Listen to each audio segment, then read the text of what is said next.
Welcome to Tabernacle Talk. Tabernacle Talk is a Bible study podcast brought from Tabernacle Baptist Church in Essex, Maryland. I'm your host, Brian Self. We hope this podcast encourages you to know Christ, grow in His Word, and show His love to others. Let's dive right in. Welcome back to Tabernacle Talk. Today we are in Psalm 124. Psalm 124. And this is another one of the Song of Ascents, one of 15. And these are the songs that the children of Israel would sing as they were on their way 3 times a year up to Jerusalem to celebrate the feasts that God had outlined for them to observe. And so this particular Psalm 124 was written by David. And I got to look a little bit at this one because I read through the Psalm and I went, what in the world is that about? So I think there is some great stuff in here for us to learn even today. The Psalm is only 8 verses. Let's read through it together and see what the Lord has for us. Verse number 1, if Yahweh had not been on our side, let Israel say, if Yahweh had not been on our side when people attacked us, then they would have swallowed us alive in their burning anger against us. Then the water would have engulfed us. The torrent would have swept over us. The raging water would have swept over us. Blessed be Yahweh, who has not let us be ripped apart by their teeth. We have escaped like a bird from the hunter's net. The net is torn, and we have escaped. Our help is in the name of Yahweh, the maker of heaven and earth. All right, so I love, you can think, if I'm on a road trip, I don't know that I would be singing songs about danger, like actual imminent danger to me. But that's kind of what this psalm is. It's God, you have kept us safe. You have been on our side against the battles that we have been facing, literal battles, against other peoples. So you can think this is written in David's time. So at that point, you had the Philistines in a bunch of different cities. Certainly Gaza would be a big one of those that there would have been battles against. You have the Syrians to the north were often causing difficulties. And if I remember correctly, Syria, Ammon, and possibly the Moabites as well. Oh, and the Edomites were all those nations surrounding Israel.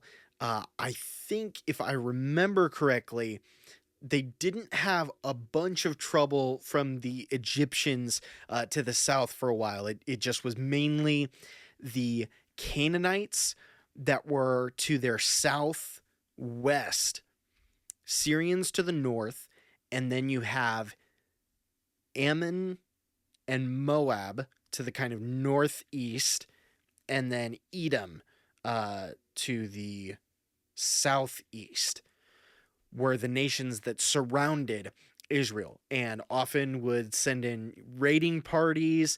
Sometimes a couple of those nations would align together. That was the case when David did not go to the battles when everything went down with Bathsheba in 2 Samuel 11, but 2 Samuel, I think it's 9 and 10. It might just be 2 Samuel 10. Detail one of those coalitions taking place where there are these people groups that are coming and they are attacking Israel. And so David here writes this psalm for the people of Israel to sing of, we would have had no hope if it were not for God. God is the reason that we are standing. I want you to think for your life, even today. Do you recognize that the reason that you are breathing, the reason that you have ears to be able to hear this podcast, or you have eyes to be able to perhaps read the captions or, the transcript or something for this if you can't hear, the reason for all of it is God and his goodness to you. The fact, not just like God's not just God's benevolence towards you, that he goes, yeah, I guess I'll let you have this. From verses 1 and 2, it's not just that God gave Israel some strength, but, wasn't really, didn't have any big thoughts one way or the other. No, he says God was on our side. Think about that. That the Lord is not just giving you trinkets of goodwill sometimes when he feels like it. No, he's actually on your side. I think of what Paul says in Romans 8, that God is, and I quote here, for us. I need that reminder in my life again and again and again. Because as I'm walking through my days, I can feel sometimes like God is against me. Or I can feel like with the struggles that I need God to, chip in, that I say, okay, God, it would be too much to ask you to fight all of this for me, but I need you to give me some strength so that I can get through it. And I don't think about the fact that God is right there with me, that he is on my side. He is battling Satan from what Romans 16 says, that he is crushing Satan under my feet, that he is using me to accomplish his will. It's not just me doing it. It is God doing it. And he's using me as his instrument. That's what Paul tells us in Galatians 2, where he says, I am crucified with Christ.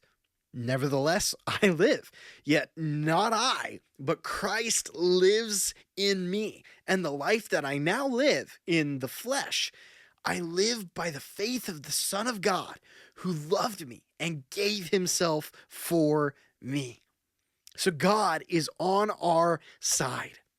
Now, I don't want you to think that God is on your side against other people. Other people are not your enemy.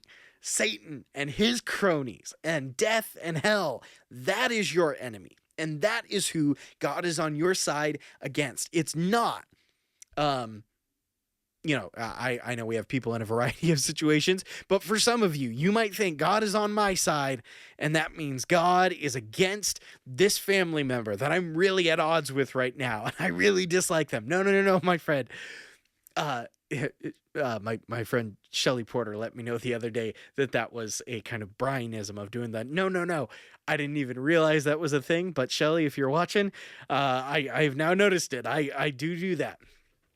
So God is not on your side against fellow humans. He is actually on their side too, and he wants their benefit. He wants their good. Now, sometimes what is good for them here, as in this psalm, may be that they are foiled in their plots to do evil, that part of God's being for them is that he does not allow them to carry out, here as in this time period, murder, theft, that kind of stuff. And that might be the way that God is for them. But as God is for us today, God being for us means you can have grace to deal with people. You can have wisdom to be able to say what is good or to not say when God has that for you.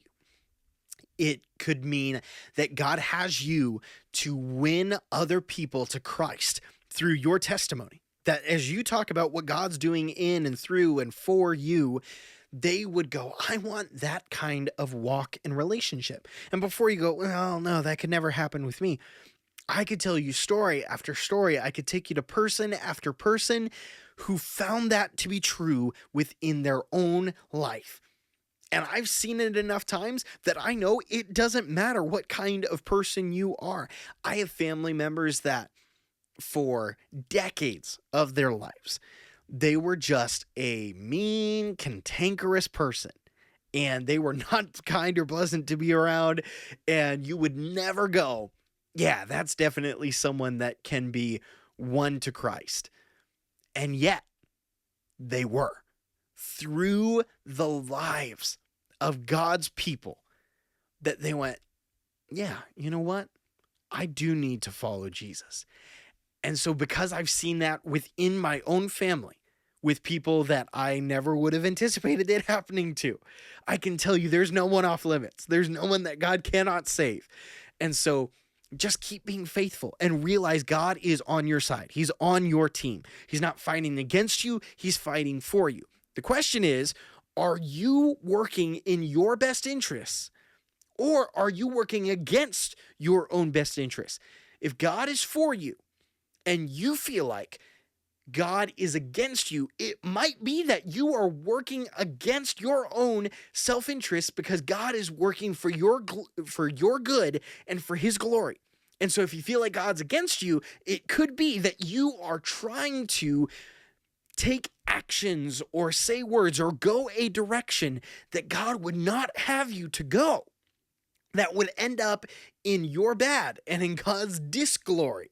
And so allow God to guide you and be thankful for when he redirects you, because when he redirects you, it is for your good and for the glory of God. And so you can be confident that God is for you. He is on your side. All right, that was way too long on just those, that one thought, if the Lord had not been on our side. But then I want to look at this thing next, because right after that, David says, or he describes the enemies of Israel in two ways. Number one, as the chaos waters, and then secondly, as hunters hunting Israel, who's kind of likened to a bird of sorts. So, number one, the chaos waters. If you remember Genesis 1, what's the very first thing that God, if you will, tames? Or I'll say the second thing, because I'd say the darkness, he relegates it to its own realm, where there's the light and then there's the dark. You have day and night. But then he deals with the chaos waters. Now, I've mentioned this many times before. I think I cannot remember which psalm it was. I want to say it was in book 3 of Psalms that we looked at this multiple times. Psalm 93, I think, also dealt with this. So you can look back, like if you search Tabernacle Talk and then put in like chaos waters or dragon or sea monsters, you'll come across these a couple of times. I loved learning about this. So in the ancient Near East, how that group of people thought about the origin of the world was that life emerged from the ocean, not unlike how many scientists today kind of think about the world. So they thought life emerged from the ocean, but the ocean was always trying to end life.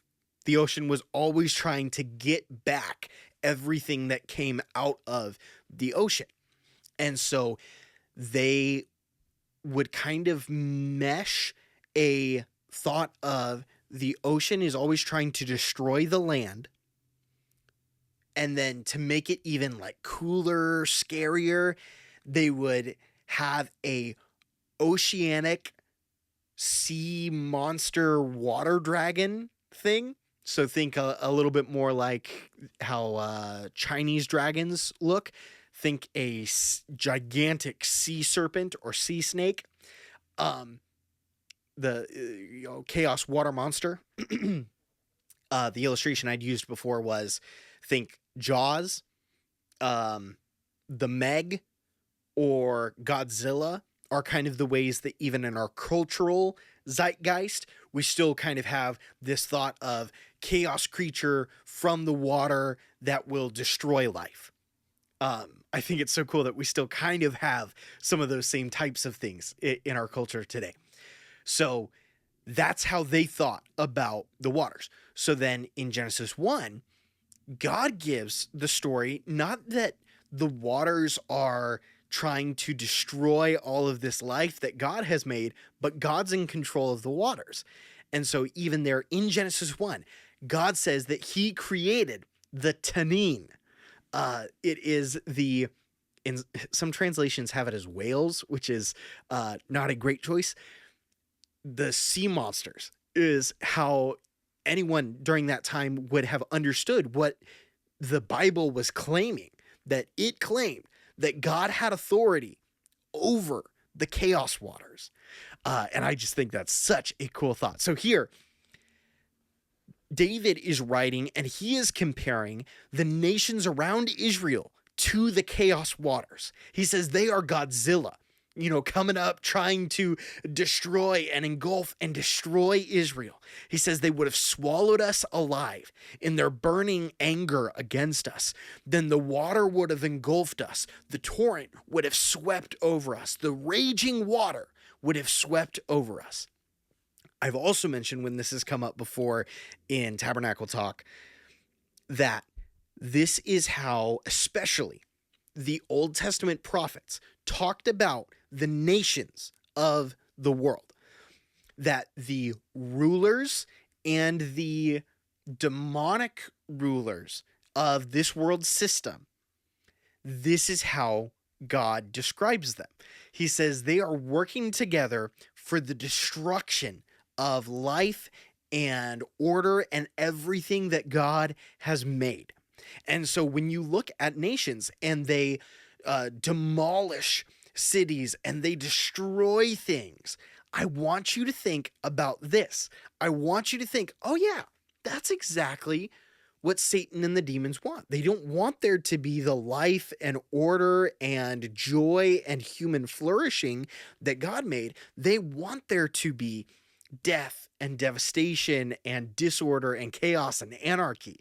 It is exactly what Satan wants. And so David says, I'm so thankful God was on our side, because there's all of this craziness happening and it's like the chaos waters were coming against Israel, but God was in control and he restrained the waters. And then verse 6, the second example, so he says all of the nations were like the chaos waters that were going to destroy us, but God was on our side. And then verse 6, blessed be Yahweh, who has not let us be ripped apart by their teeth. We have escaped like a bird from the hunter's net. The net is torn and we have escaped. Our help is in the name of Yahweh, the maker of heaven and earth. So then he says, we were like, birds that hunters laid a trap for the children of Israel because they wanted to entrap and kill us. But God released us and we have been saved as a result. And so what is our help? It's not the great armies of Israel. It's not their stellar king who has killed his tens of thousands.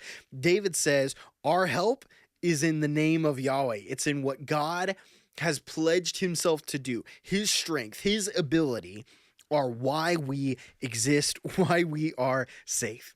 And so for you and I today, we can know that whatever Satan tries to do, our souls are safe because of the Lord, the maker of heaven and earth, who came down and, if you will, let himself be crushed and washed over by the chaos waters that the nations of this world, particularly during his time, the nation of Israel and the nation of Rome, they killed him.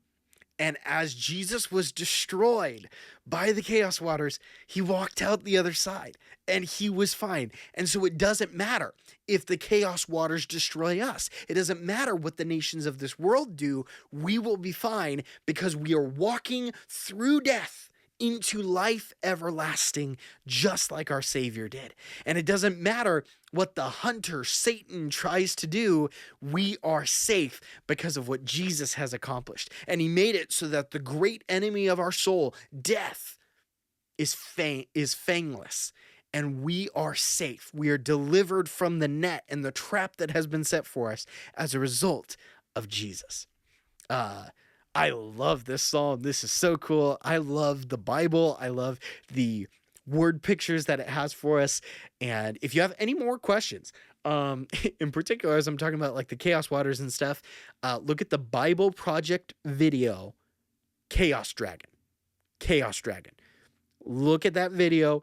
It will explain lots of things. If you have more questions, they had like a 10 or 13 episode podcast series on the chaos waters and the chaos dragon. It will be such an encouragement and joy to you.